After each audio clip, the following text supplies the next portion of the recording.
Diabetes வந்து diabetes தான். அதுக்கு பேரே வந்து நீரிழிவு நோய். தமிழில் அருமையாக பேர் வச்சுருக்காங்க. நீர் உடம்புலேருந்து இழிந்து போகிறது.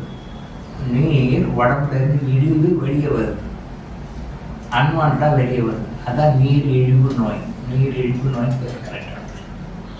மூளையும் கல்லீரலும் கணையமும் ஓவர் ஹீட்டால் பாதிக்கும் பொழுது டயபெட்டிஸ் வருகிறது.